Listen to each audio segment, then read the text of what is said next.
Welcome to the Saturday Cup of Joe podcast.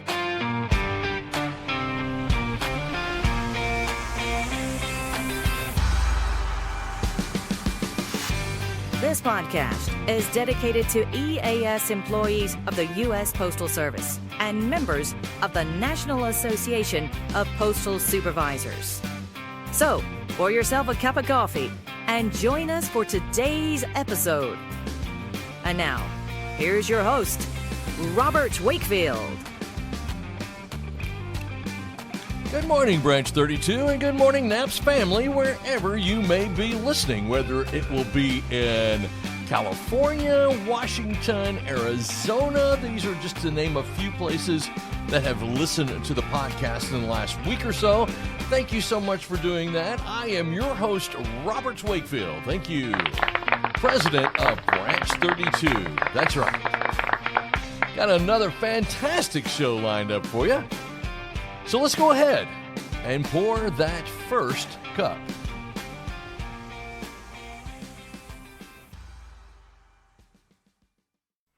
Rain, shine, or snow, postal workers deliver every single day. And on National Postal Employee Appreciation Day, the National Post Office Credit Union wants to say thank you to the people who keep our community connected. Join us on July 1st for Burgers and Hot Dogs, a community blood drive with a $10 gift card for every donor, and special giveaways, including $101 gift cards as we celebrate 101 years of serving our members. Come on out, grab a bite, give back, and let us appreciate you. The Nashville Post Office Credit Union, people helping people since 1925. And for our first cup this morning, we are going to continue our series called Caffeine and Candidates. It's a chance where we get to talk to people who are running for office at the regional level, at the national level, and it's really been a great series. And today is going to be no different as far as our special guest is concerned, because this guy's been around for a long time. And so please welcome to the show, Jaime Elizondo. Jaime, how are you? I'm doing great, Robert. How are you? I am really good. Thanks so much for being on the show. Have you ever been on the podcast before? I don't think you have. No, I haven't. I've listened in a few times, but I haven't been on it. Okay, well, we got to do better than that. So we got to get you more on here more often, that's for sure. So you are currently the Southern Region Area Vice President, and you took. Did you take that over after Tim Ford? Yes, I did. Okay, so how long have you been in this office? I've been in 4 years. 4 years. Okay. All right. I couldn't remember if this was their first term or this was your second term. So this is your second term that you're just finishing. That's correct. Okay. But before that, you were the Texas area vice president. Now, what is the difference for you going from the Texas area to the Southern region? Well, it's a different set of players that I deal with. Mm-hmm. As a Texas area VP, I basically dealt with the DMs in the state of Texas. And now I deal with DMs across that whole Southern region. And I also deal with the area VPs on the post office side.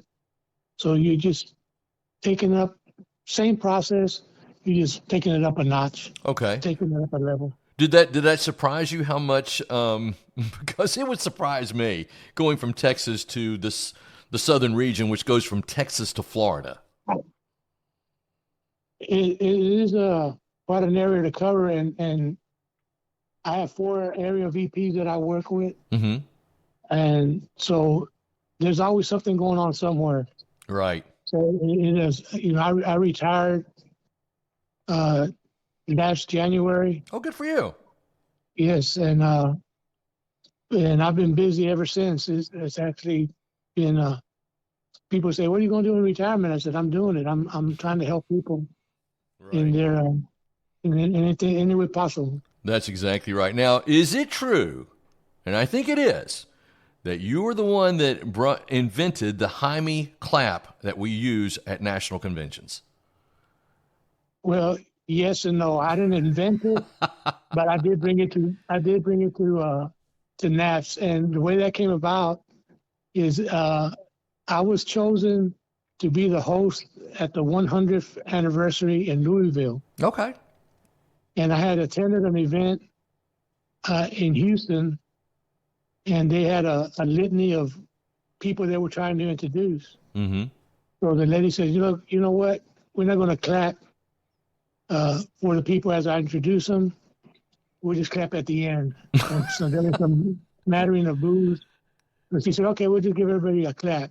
Right. And so I said, that's a pretty good idea. So in the program, there was a part where I had to introduce all these historical figures that been with NAPS throughout the years. Right.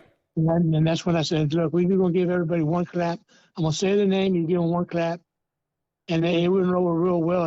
There was people standing up. I said, okay, just sit down. You get one clap. Stand up, sit down. Stand up, sit down. Let's go. Right. And so from there, it just went on. And so I attempted to get residuals. But it's not working out for you. That's why they don't hardly refer to it as the Jaime clap anymore. They just say the one clap. Okay. Well, because it's in litigation, so that's all. It's in litigation. Good for you. Well, I remember the first time that I was at a national convention, and they did that, and they called it the Jaime clap, and I didn't know you then. And I said, why do they call it that? That is the most unusual thing I've ever seen. So, but that's the reason you're the one that introduces. So you get the name of that. That's pretty awesome. So tell me something, Jaime. For the next 2 years, if you are elected once again as the Southern Region Area VP, what are some of the things that you want to try to accomplish in the Southern Region for NAPS? Well, I'm going to try to continue to do what we've been doing so far, expand the training. My big goal is to have a regional conference for the Southern Region. Mm. The Southern Region is the only region that doesn't have a regional. Oh, okay. We have the 4 area, each area VP does their own training. We're the only ones that don't have a regional. Oh, okay. And when I first got on the board, back when I first was elected as Texas Area VP, that's the first thing I noticed was, hey, why doesn't the South have a region? Yeah. North, everybody, the other 4 regions have theirs. Why don't we have ours? And I was told, well, no, they don't want it. They this and that. So I kind of let it lie. Mm-hmm. But I said, look, I can coordinate it. I've been in training for a long time. I was a national instructor for the Postal Service. I taught at Bossier and Potomac. Oh, wow. I taught about 15 ASP classes. Okay. I was manager of training, learning and development for about 3 years. I was also the national president of the Hispanic Organization of Postal Employees. Okay. And I coordinated about 4 national conferences. So I said, look, I can take the bull by the horns. I can coordinate everything. Well, that would be great. Yeah, that would be great. And they just were steadfast against it. So I kind of let it go. So when I first became Southern Region VP, I brought it up again. And I told the area VPs, look, y'all have the training money. I don't have a training budget. Y'all have it. If y'all want to do it, talk to your people. If they want me to put it together, I'll put it together. Okay. Well, and so there was building of steam. Then a gentleman put in a resolution not to allow area VPs to attend other area. Oh yeah, was that the last convention? I think it was, wasn't it? Yes, it was. Okay. And so, and I understood what he was looking at. He questioned why. They say the Texas Area VP was going to the Florida area training. Mm-hmm. And same thing with Shiree in Cottonville. Why was she going to the Central Gulf training. Right. Well, again, when I first got on the board, I said, I'm going to go. My counterpart next door was Louisiana. That was Roy Boudouin. I said, I'm going to go to Roy's training. They said, well, you can go, but you can't use your funds. I said, why not? Well, you can go to another area of training. I said, well, everybody else does when they have a regional. Right. They're not going to. I said, well, we don't have a regional. I should be able to go to somebody else's training just to pick up pointers to make my training that much better. Exactly. Yeah. I like that. So I put in a motion before the board. They approved it. And so we went on along those lines. Okay. So when I became regional, I told the area VP, support each other. Attend one of the other conferences in another area that would pick up a few tips and make yours a little bit better. So his thing was, why is Texas coming to Florida, et cetera? Mm-hmm. So he put that motion in. Well, the interpretation at the national level, NAP's headquarters was that they didn't want an area to go to another area, to the point that if I had a regional training, which we did, but say California, the Western area had regional training. If it was in my area, for example, Chuck Lum has Hawaii, mm-hmm. and that area. If the person that has Washington and Portland, Oregon, and all that, if they decide to do a training, Chuck Lum could not go to that training even though it was in his region because it was considered area training. Wow, how about that? Okay. And I said, well, the money can go, my people can go, the money can go, but I can't go. Yeah, that's kind of crazy. It really is. That's probably something that's going to be addressed at this upcoming convention. So in the few minutes that we have left, Jaime, tell me what is the biggest issue amongst NAP's members in the Southern region that you can think of off the top of your head? Well, the biggest thing that I want everybody to understand is the Postal Service has a protocol. Mm-hmm. And they use that protocol to lengthen, delay, put aside complaints that we put forth.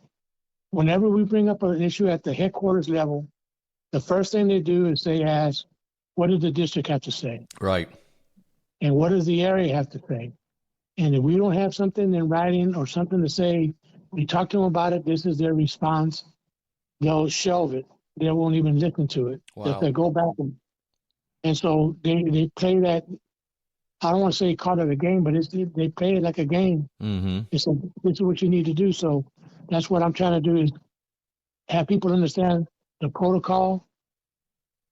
No response is a response. You send them an email, you follow up with a phone call, they don't respond, you say, hey, I tried, let's take it to the next level. And I can take it from there, and we can rise it up. And they say, well, yeah, go back to them. I said, no, I'm not going back down. I'm going back the other direction. So exactly. You give me a response. If you don't, then we'll follow up the other way. Well, that would be a problem. A protocol seems to be a real big thing that you would have to do, especially at being the Southern Region Vice President. So you would have to follow that. Well, listen, I think you're running unopposed. Is that correct? Unless someone's nominated from the floor? Is that correct? That is correct as far as I know, but you never know. You never know. That's exactly right. Yeah. Well, listen, I wish you the best of luck, Jaime, on your re-election bid to be the Southern Region Area Vice President. And that will take place, of course, at the National Convention in August in San Francisco. Jaime, thanks so much for being on the show today. Thank you, and thank you for what you do. Those videos that you put out on processes and communication, they're fantastic. We need to replicate those. We need to let people know about your podcast, number one, but about these videos that you put out and share it to the world, and maybe put you on a residual plan as well. Yes, I need a residual plan in the worst way. Jaime, thanks so much for being on the show today, buddy. Thank you, Robert. Have a great one. You too. The bell is about to ring on a brand new school year, and our local classrooms could use a little extra boost. At this year's Back to School Bash, We're coming together to support the students and the educators who make our community stronger. You can help by donating the essentials our kids need the most: crayons, glue sticks, pencils, and paper. Your generosity makes a world of difference for a child walking into class prepared and confident. Let's start the school year right together. The Nashville Post Office Credit Union, people helping people since 1925. And for our second cup today, we're going to talk about the obscure holidays for this week, the last few days of June. And today is June the 27th. And you know what today is? Are you ready for this? Today is National Onion Day. That's right, National Onion Day. So how do you go about celebrating National Onion Day? Well, this is what this website says. This is no day to cry over. Rather, here are some ideas on how to celebrate National Onion Day. So the first thing they said you should do on National Onion Day is eat onions. Oh, well, that's a first grade answer, isn't it? Your goal today is to eat them for breakfast, lunch, dinner, and for a snack. Wait a minute. Onions for breakfast? Are you serious? I don't know about that. And another way you can celebrate is grow onions in the garden. Did you know that this holiday was first celebrated on June 27th in 2019? And it's been said that the National Onion Association, the NOA, is the creator of this special holiday. Why did they choose June 27th? Well, they did that because you plant the onions in spring, and usually by the end of June, the first part of July is when they are ready. So, happy National Onion Day to each and every one of you out there. So much fun. I'd like to thank Jaime Elizondo for being on the show today, the Southern Region Area Vice President. It was good talking to him. He is running for re-election of the Southern Region once again at the convention in August. So best of luck to him. And thank you so much for listening to the Saturday Cup of Joe podcast presented by the Nashville Post Office Credit Union. Really do appreciate you doing that. And you know what to do. You need to share the show. You need to like the show. We're on YouTube. Send me a message on YouTube on what you would like to hear talked about. You can send that also to napsbranch32.org. There's a chat feature there. So do all of these things to let me know what it is you would like to talk about in future episodes of this podcast. All right, that's going to do it for today. Thanks so much for listening. And remember, every great weekend starts with a great cup of Joe. We'll see you next time. Thank you for tuning in to the Saturday Cup of Joe podcast. Please note that the views and opinions expressed in this podcast are solely those of Robert Wakefield and do not necessarily reflect the views of the National Association of Postal Supervisors. We welcome your questions and comments, so send those to SaturdayCupOfJoe@gmail.com.